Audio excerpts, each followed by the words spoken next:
हिमाचल की कांग्रेस सरकार के सियासी संकट के दौरान राज्य के तेज तर्रार लोक निर्माण विभाग मंत्री विक्रमादित्य सिंह पहली बार खुलकर मीडिया से रूबरू हुए।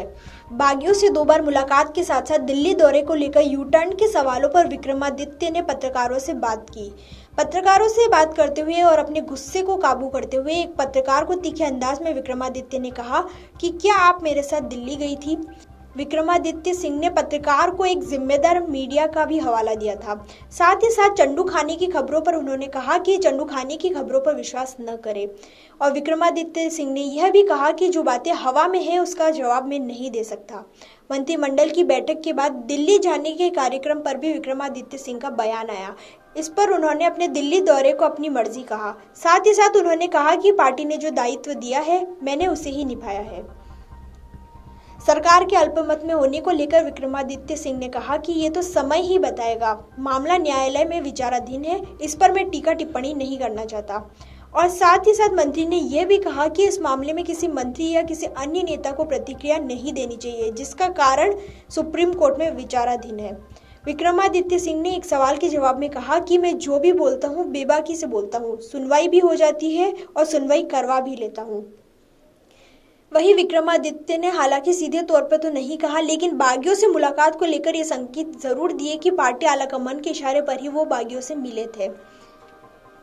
विक्रमादित्य सिंह ने कहा कि अल्टीमेट गेंद तो पार्टी आलाकमान के पाले में है और कांग्रेस सरकार की है। राजेंद्र राणा के कार्यकारी पद से इस्तीफे पर भी विक्रमादित्य ने अपने विचार रखे।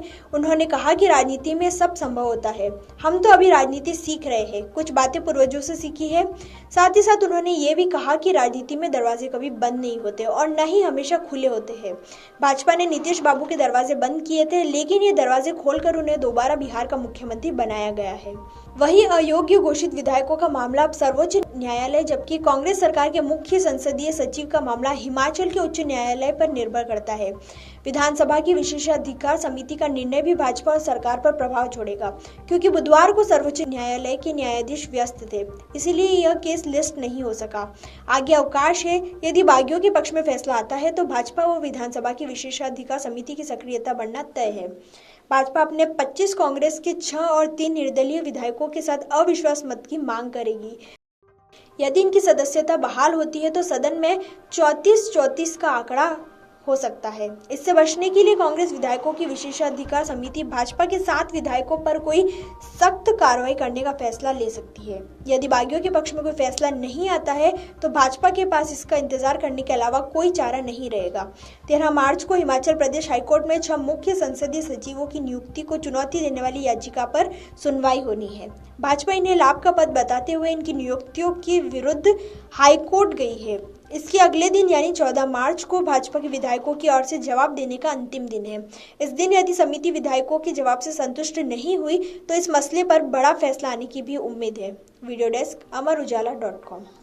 अगर आप ये वीडियो YouTube पर देख रहे हैं तो हमारे चैनल को सब्सक्राइब करें और बेल आइकन को दबाना ना भूलें। अगर आप Facebook पर ये वीडियो देख रहे हैं तो हमारे पेज को लाइक करें।